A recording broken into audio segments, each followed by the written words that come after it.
കേന്ദ്ര ആരോഗ്യ മന്ത്രാലയം പുറത്തുവിട്ട ദേശീയ കുടുംബാരോഗ്യ സർവേ പ്രകാരം കേരളത്തിൽ ഭർതൃപീഡനവും ഗാർഹിക പീഡനവും നേരിടുന്ന സ്ത്രീകളുടെ എണ്ണം ഇരട്ടിയായി വർദ്ധിച്ചിരിക്കുകയാണ്. രാജ്യവ്യാപകമായി സ്ത്രീകൾക്കെതിരെയുള്ള അതിക്രമങ്ങളുടെ തോത് കുറയുമ്പോൾ കേരളത്തിൽ അത് ഉയരുന്നു എന്നത് ആശങ്കാജനകമാണ്. കൂടാതെ പൊണ്ണത്തടിയും പോഷകാഹാരക്കുറവും ഒരുപോലെയാണ് ഇന്ത്യയിൽ പ്രതിഫലിക്കുന്നതെന്നും റിപ്പോർട്ട് ചൂണ്ടിക്കാണിക്കുന്നു. രാജ്യത്തെ 1/3 സ്ത്രീയും 4-ൽ 1 പുരുഷനും അമിതഭാരമോ പൊണ്ണത്തടിയോ ഉള്ളവരാണ്. മുതിർന്ന പുരുഷന്മാരിൽ 5-ൽ 1 വീതം ഉയർന്ന രക്തസമ്മർദ്ദത്തോടും പ്രമേഹത്തോടും പോരാടുകയാണെന്നും റിപ്പോർട്ട് വ്യക്തമാക്കുന്നു. കേന്ദ്ര ആരോഗ്യ കുടുംബക്ഷേമ മന്ത്രാലയത്തിന്റെ മേൽനോട്ടത്തിൽ മുംബൈയിലെ international institute for population sciences nodal ഏജൻസിയായി പ്രവർത്തിച്ചാണ് 2023-24 കാലയളവിൽ ഈ സർവേ നടത്തിയത്. രാജ്യത്തെ 715 ജില്ലകളിലെ 6.79 ലക്ഷം വീടുകളിൽ നിന്ന് ഇതിനായി വിവരങ്ങൾ ശേഖരിച്ചു. ഈ റിപ്പോർട്ട് പുറത്തുവിട്ട ജീവിതാരോഗ്യ സൂചകങ്ങൾ വിലയിരുത്തുകയാണ് സത്യം പറയട്ടെ കേരളം ആരോഗ്യ അടിയന്തരാവസ്ഥയുടെ പിടിയിലും.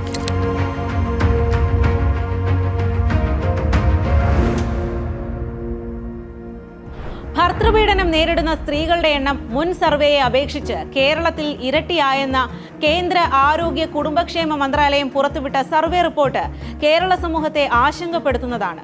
കേരളത്തിലെ 18-നും 49-നും ഇടയിൽ പ്രായമുള്ള വിവാഹിതരായ സ്ത്രീകളിലെയും ഗർഭിണികളിലെയും പീഡന നിരക്കുകൾ വർദ്ധിക്കുന്നുവെന്നാണ് വെളിപ്പെടുത്തൽ. ഗാർഹിക പീഡനം നേരിടുന്നവരുടെ അനുപാതം 9.8-ൽ നിന്ന് 17.7 വർദ്ധിച്ചു.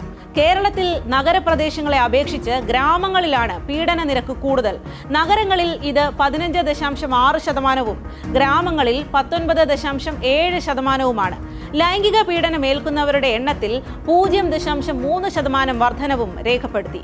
ഗർഭാവസ്ഥയിൽ മർദ്ദനമേറ്റ സ്ത്രീകളുടെ എണ്ണം 0.5-ൽ നിന്ന് 1.7% ഉയരുന്നുവെന്ന റിപ്പോർട്ട് ഞെട്ടിക്കുന്നതും ഗൗരവകരമായി ചർച്ച ചെയ്യപ്പെടേണ്ടതുമാണ്. ഇന്ത്യയിലാകെ പീഡനത്തിന്റെ ദേശീയ ശരാശരി 29.2%-ൽ നിന്ന് 22.3% കുറഞ്ഞു. മറ്റ് സംസ്ഥാനങ്ങളുമായുള്ള താരതമ്യത്തിൽ ഇന്ത്യയിൽ ഏറ്റവും കൂടുതൽ ഭർതൃപീഡനം റിപ്പോർട്ട് ചെയ്യപ്പെട്ടത് തെലങ്കാനയിലാണ്, 30.8%. എന്നാൽ മുൻ വർഷത്തെ അപേക്ഷിച്ച് അവിടെയും നിരക്ക് കുറഞ്ഞിട്ടുണ്ട്. തമിഴ്നാട്ടിൽ 28.5%-വും ആന്ധ്രാപ്രദേശിൽ 22.7%-വുമാണ് ഭർതൃപീഡന നിരക്ക്. ഇരു സംസ്ഥാനങ്ങളിലും മുൻ സർവേയെ അപേക്ഷിച്ച് പീഡന നിരക്കിൽ കുറവ് രേഖപ്പെടുത്തിയിട്ടുണ്ട്. ആരോഗ്യ സൂചകങ്ങൾ മെച്ചപ്പെടുമ്പോഴും പകരാത്ത രോഗങ്ങളും പൊണ്ണത്തടിയും രാജ്യത്ത് വർദ്ധിക്കുന്നത് ആശങ്കയുണ്ടാക്കുന്നുണ്ടെന്ന് സർവേ വെളിപ്പെടുത്തുന്നു. ദേശീയതലത്തിൽ 15-നും 49-നും ഇടയിൽ പുരുഷന്മാരിലെ പൊണ്ണത്തടി 22.9%-ൽ നിന്ന് 27.3%-ആയും സ്ത്രീകളിൽ 24%-ൽ നിന്ന് 30.7%-ആയും ഉയർന്നു. ഇന്ത്യയിലെ ഗ്രാമീണ മേഖലയിൽ 25.5% സ്ത്രീകൾ ഇപ്പോൾ അമിതവണ്ണമുള്ളവരാണ്. കേരളത്തിന്റെ കണക്കെടുത്താൽ സ്ഥിതി ഇതിലും ഭീതിജനകമാണ്. സംസ്ഥാനത്തെ സ്ത്രീകളിൽ അമിതവണ്ണം 38.2%-ൽ നിന്ന് 46.7%-ആയും പുരുഷന്മാരിൽ 36.4%-ൽ നിന്ന് 37%-ആയും വർദ്ധിച്ചു.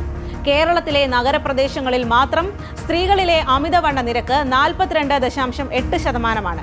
അതായത് 15-നും 49-നും ഇടയിലുള്ള പ്രായത്തിലുള്ള കേരളത്തിലെ സ്ത്രീകളിൽ പകുതിയോളം പേരും അമിതഭാരമുള്ളവരാണ്. ഇത് ദേശീയ ശരാശരിയേക്കാൾ വളരെ കൂടുതലാണ്. ജീവിതശൈലിയിലും ഭക്ഷണരീതിയിലും വന്ന മാറ്റങ്ങൾ ശാരീരിക ആരോഗ്യത്തിൽ പ്രതിഫലിച്ചു തുടങ്ങിയിരിക്കുന്നു എന്ന് വേണം ഈ കണക്കുകളിൽ നിന്ന് മനസ്സിലാക്കാൻ.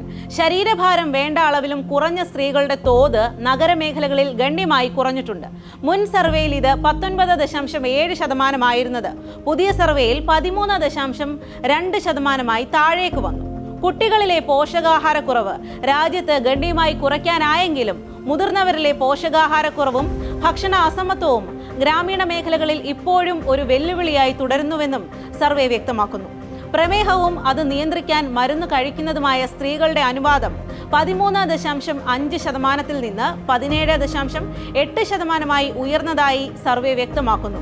പുരുഷന്മാർക്കിടയിൽ ഇത് 15.6%-ൽ നിന്ന് 20.9%-ആയി വർദ്ധിച്ചു. അതായത് ഇന്ത്യയിലെ 5-ൽ 1 മുതിർന്ന പുരുഷന് ഇപ്പോൾ ഉയർന്ന രക്തസമ്മർദ്ദമോ പ്രമേഹമോ ഉണ്ട്. സംസ്ഥാനത്ത് സ്ത്രീകളിൽ പ്രമേഹം 24.8% നിന്ന് 28.9%, പുരുഷന്മാരിൽ 27% നിന്ന് 31.9%-മാണ് വർദ്ധിച്ചത്. ദ്രുതഗതിയിലുള്ള നഗരവൽക്കരണം, ശാരീരിക അധ്വാനമില്ലാത്ത ജീവിതശൈലി, ദീർഘനേരത്തെ സ്ക്രീൻ സമയം, ഉറക്കമില്ലായ്മ, വിട്ടുമാറാത്ത മാനസിക സമ്മർദ്ദം എന്നിവയാണ് ഇതിന്റെ പ്രധാന കാരണങ്ങൾ. ദേശീയതലത്തിൽ മദ്യപിക്കുന്നവരുടെയും പുകയില ഉൽപ്പന്നങ്ങൾ ഉപയോഗിക്കുന്നവരുടെയും ആകെ എണ്ണത്തിൽ മുൻ സർവേയെ അപേക്ഷിച്ച് കുറവുണ്ടായിട്ടുണ്ട്. എന്നാൽ രാജ്യത്തെ ഗ്രാമീണ മേഖലകളിലെ സ്ത്രീകൾക്കിടയിൽ പുകയില ഉപയോഗം ഉയർന്നു വരുന്നത് ആശങ്കാജനകമാണ്. ഇന്ത്യയിൽ 15 വയസ്സോ അതിനു മുകളിലോ പ്രായമുള്ള സ്ത്രീകളിലെ പുകയില ഉപയോഗം ഗ്രാമങ്ങളിൽ 10%-ഉം നഗരങ്ങളിൽ 4.6%-ഉമാണ്. ദേശീയതലത്തിൽ പുരുഷന്മാരുടെ പുകയില ഉപയോഗം നഗരങ്ങളിൽ 26.2%-ഉം ഗ്രാമങ്ങളിൽ 41.1%-ഉമാണ്. എന്നാൽ പുകയില ഉപയോഗത്തിന്റെ കാര്യത്തിൽ കേരളം ദേശീയ ശരാശരിയേക്കാൾ വളരെ പിന്നിലാണ് എന്നത് ആശ്വാസകരമാണ്.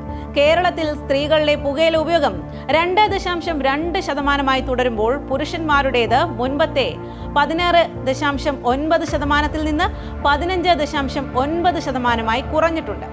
പക്ഷേ മദ്യപാനശീലത്തിന്റെ കാര്യത്തിൽ കേരളത്തിൽ വർധനവാണ് രേഖപ്പെടുത്തിയിട്ടുള്ളത്. സംസ്ഥാനത്ത് മദ്യപിക്കുന്ന പുരുഷന്മാരുടെ നിരക്ക് 19.9%-ൽ നിന്ന് 22.7%-ആയി ഉയർന്നു. സ്ത്രീകളിൽ ഇത് 0.2%-ൽ നിന്ന് 0.3%-ആയും നേരിയ തോതിൽ വർദ്ധിച്ചു.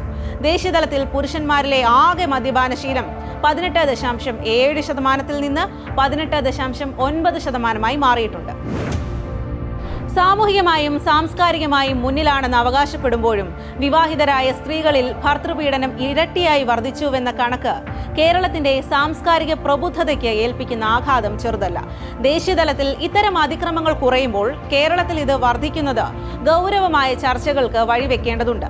മാത്രമല്ല, പകർച്ചവ്യാധികളെയും പട്ടിണിയെയും ഒരു പരിധിവരെ തോൽപ്പിച്ച ഇന്ത്യയും കേരളവും ഇപ്പോൾ ചെന്നെത്തി നിൽക്കുന്നത് അതിലും സങ്കീർണമായ ഒരു ജീവിതശൈലി, സാമൂഹിക അടിയന്തരാവസ്ഥയിലാണെന്ന വെളിപ്പെടുത്തലും ഈ സർവേ നൽകുന്നുണ്ട്. നാളത്തെ തലമുറയുടെ അതിജീവനം മെച്ചപ്പെടുത്താനുള്ള ഒരു ജാഗ്രതാ നിർദ്ദേശമായി വേണം നാം ഈ സർവേ റിപ്പോർട്ടിനെ കാണാൻ. ഇതോടുകൂടി സത്യം പറയട്ടെ പൂർത്തിയാകുന്നു. നമസ്കാരം.